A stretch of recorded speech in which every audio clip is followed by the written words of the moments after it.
Hello all, welcome to EduTech. In this video we will be talking about assistant labour commissioner post जिसकी recruitment के regarding अभी एक notification release हुई है और इस वीडियो में हम बात करेंगे कि उस नोटिफिकेशन में कौन कौन सी इंपॉर्टेंट डिटेल्स बताई गई हैं। तो जो बच्चे एएलसी पोस्ट के लिए तैयारी कर रहे हैं उनके लिए काफ़ी इंपॉर्टेंट वीडियो होने वाली है, क्योंकि यहाँ पर आपको नोटिफिकेशन में जो भी इंपॉर्टेंट डिटेल्स बताए गए हैं उनको मैं डिस्कस करूंगा। ठीक है।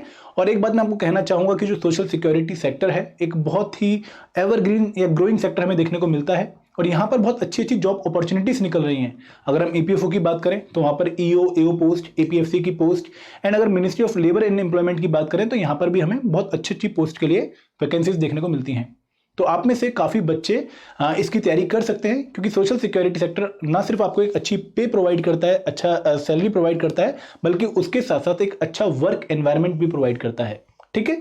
तो आगे डिस्कस करते हैं इस पूरी वीडियो में कि कौन सी इंपॉर्टेंट डिटेल्स हैं जो पूरी नोटिफिकेशन में बताई गई हैं और जो एक बच्चे को फॉर्म फिलिंग के टाइम पर ध्यान में रखनी है। मैं आप लोगों से रिक्वेस्ट करूंगा कि इस वीडियो को एंड तक पक्का देखें, क्योंकि यहाँ पर आप लोगों को सारी डिटेल्स बताई जाएंगी जो कि इंपॉर्टेंट हैं आपकी एएलसी की प्रिपरेशन में। ठीक है, शुरुआत करते हैं। सबसे पहले हम बात करेंगे कि वैकेंसीज की नोटिफिकेशन जो है वहां पर टोटल नंबर ऑफ वैकेंसीज कितनी बताई गई हैं और उनका डिस्ट्रीब्यूशन किस तरीके से है।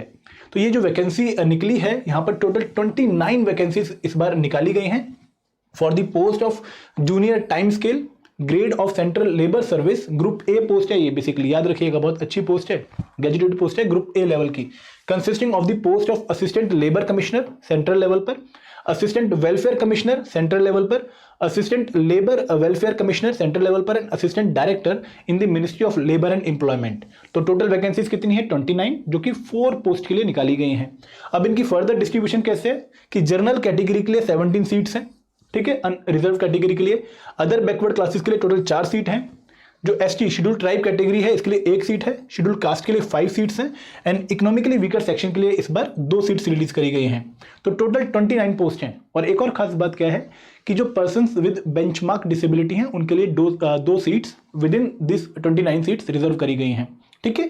तो यहाँ पर हमें पहले क्या पता लग रहा है कि टोटल नंबर ऑफ वैकेंसीज कितनी है, कौन कौन सी पोस्ट के लिए हैं और उनका डिस्ट्रीब्यूशन क्या है। अब आगे बढ़ते हैं। अब बात करते हैं एलिजिबिलिटी की, जो कि काफ़ी इंपॉर्टेंट है और आप लोगों को इस पे काफ़ी ध्यान रखता है। ठीक है। तो पहली जो क्वालिफिकेशन है वो है एज लिमिट। तो जो एज लिमिट है वो मैक्सिमम एज लिमिट प्रिस्क्राइब करी गई है इन दी नोटिफिकेशन कि अगर आप अनरिजर्व कैटेगरी के हैं, जनरल कैटेगरी के, तो आपकी जो एज लिमिट है मैक्सिमम वो 35 ईयर्स होगी। तो अगर कोई आदमी अभी 35 ईयर का नहीं हुआ है तो वो फॉर्म फिल कर सकता है अगर वो जनरल कैटेगरी का है। और यहाँ पर यह भी बोला गया है कि जो एससी, एसटी, ओबीसी या एक्स सर्विसमैन है या फिर सेंट्रल गवर्नमेंट के एम्प्लॉयज हैं उनके लिए एज रिलैक्सेशन भी है।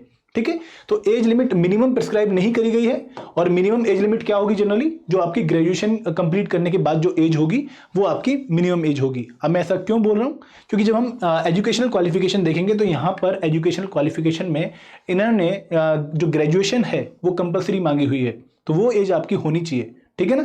अगर बात करें एजुकेशनल क्वालिफिकेशन की तो एसेंशियल क्वालिफिकेशन क्या है कि degree of a recognised university, आप बैचलर होनी चाहिए, आपकी ग्रेजुएशन कंप्लीट हो जानी चाहिए। तो degree of a recognised university और इसके साथ साथ डिप्लोमा इन सोशल वर्क और लेबर वेलफेयर और इंडस्ट्रियल रिलेशन और पर्सनल मैनेजमेंट और labour law from a recognised university और इंस्टीट्यूशन। ठीक है। तो 2 क्वालिफिकेशन बताई गई हैं और ये है एसेंशियल क्वालिफिकेशन की, ये तो होनी चाहिए। इसके साथ साथ एक डिजायरेबल क्वालिफिकेशन भी बताई गई है। डिजायरेबल क्वालिफिकेशन क्या है कि डिग्री इन लॉ फ्रॉम रिकॉग्नाइज्ड यूनिवर्सिटी। ये कंपलसरी नहीं है, अगर ये होगा तो ज्यादा फायदा है। ठीक है ना, थोड़ी वेटेज दी जाएगी, इस तरीके का प्रोविजन होता है जब भी कहीं डिजायरेबल क्वालिफिकेशन मेंशन की जाती है, थोड़ा इंटरव्यू में एडवांटेज हो जाता है। तो 2 तरह की क्वालिफिकेशन है, एक है एज लिमिट और दूसरी है एजुकेशनल। एजुकेशनल में इसेंशियल है एंड डिजायरेबल है। अब एक खास बात जो यूपीएससी ने नोटिफिकेशन में ही मेंशन कर रखी है वो ये मेंशन कर रखी है कि जो क्वालिफिकेशंस हैं दे आर रिलैक्सेबल। जरूरी नहीं है कि ये हार्ड एंड फास्ट क्वालिफिकेशंस हैं। अगर यूपीएससी को लगता है कि जो बच्चे फॉर्म फिल कर रहे हैं उनमें ये सारी क्वालिफिकेशन बच्चों के पास नहीं है रिक्विजिट नंबर के पास, तो वो क्वालिफिकेशंस को थोड़ा लिबरल कर सकता है, थोड़ा रिलैक्स कर सकता है। तो again I would advise you कि अगर आपकी क्वालिफिकेशन इनमें से, जैसे डिग्री आपके पास है, ग्रेजुएट आप हो, तो आपको फॉर्म फिल कर देना चाहिए, क्योंकि चांसेस हैं कि जो आपकी ओवरऑल क्वालिफिकेशन है वो बाद में थोड़ी रिलैक्स हो जाएं। आगे बढ़ते हैं। अब बात करते हैं सैलरी एंड जॉब प्रोफाइल की।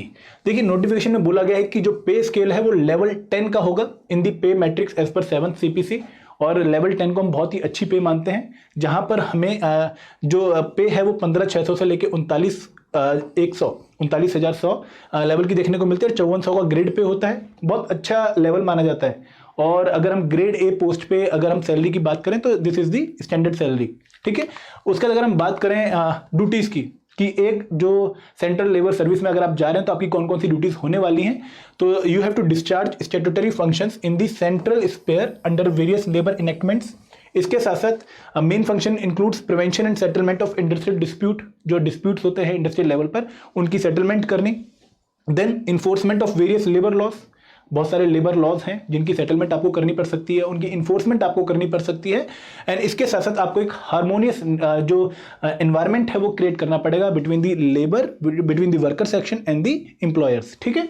इसके साथ साथ these officer are notified as inspectors, conciliation officers and appellate authority under the various जो एक्ट्स हैं उनके अंडर इनको ये 3 तरह की डेजिग्नेशन दी जा सकती है। तो this are about the, this is all about the duties of ALC, ठीक है। तो सैलरी एंड जॉब प्रोफाइल हो गया। अब आगे बात करते हैं, अब बात करते हैं कि सिलेबस क्या होगा, कौन कौन से कंपोनेंट आपको पढ़ने पड़ सकते हैं। तो यहाँ पर नोटिफिकेशन में इस बार अभी कुछ ऐसा स्पेसिफाई नहीं किया गया है। अगर हम पास्ट ईयर के पेपर से देखें तो हम एक आइडिया लगा सकते हैं कि जो ब्रॉडली जो कंपोनेंट्स होंगे वो कुछ इस लाइन्स में होंगे, जैसे ट्रेड यूनियन मूवमेंट, ठीक है।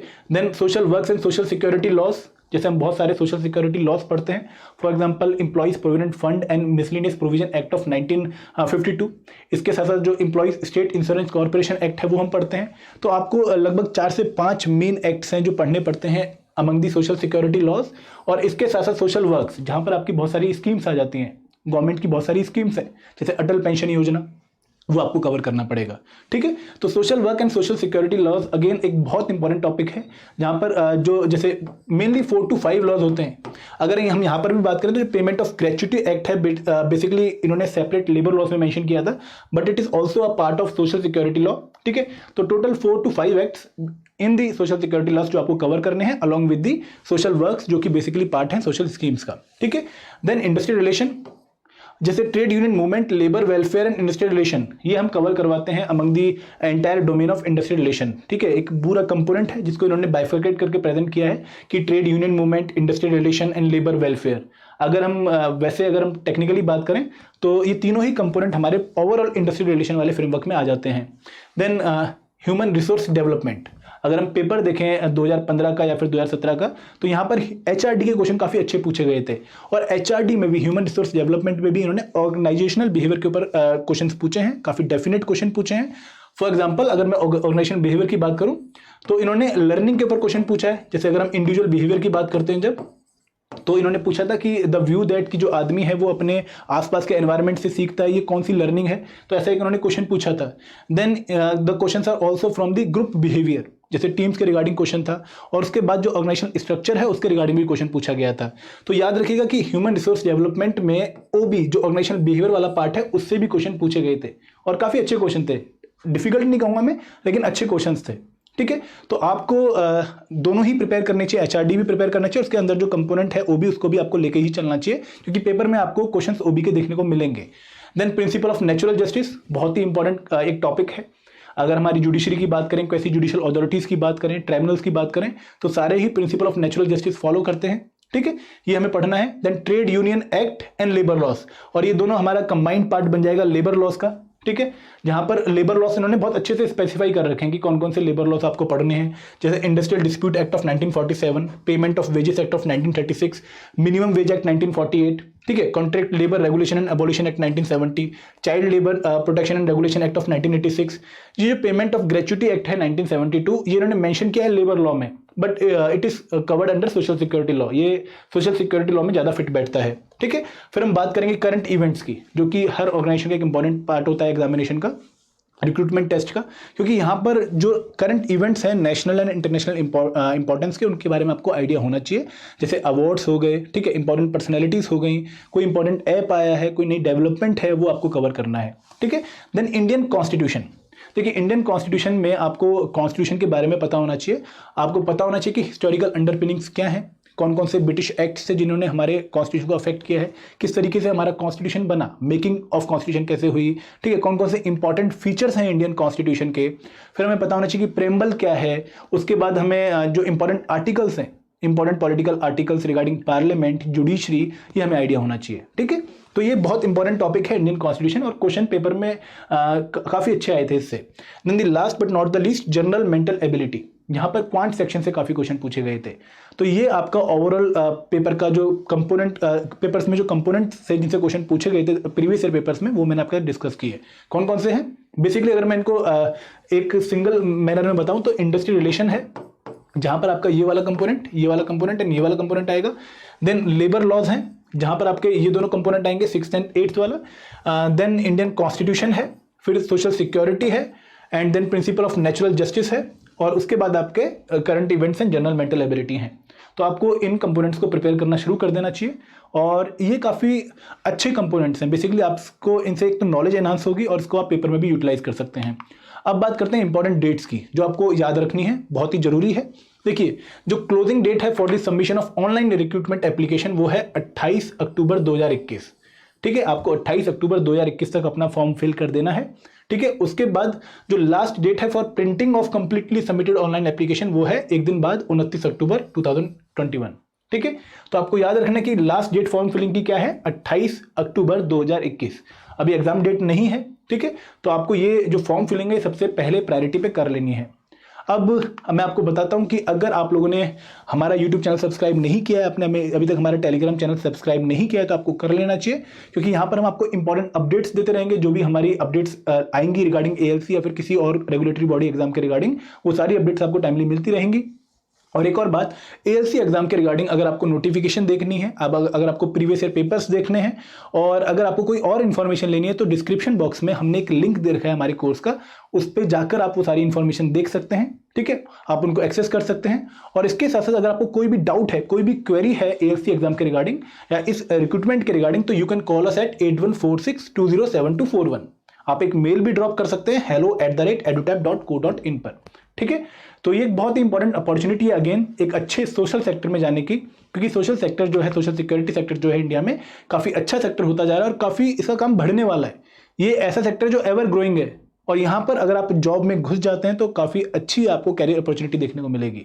और बहुत सारे ऐसे लोग हैं जो EPFO, ministry of labour and employment में काफ़ी अपनी जॉब को एंजॉय करते हैं, क्योंकि यहाँ पर जॉब एनवायरनमेंट काफ़ी अच्छा है। ठीक है, तो this is all from my side friends, thank you very much. जय हिंद, जय भारत।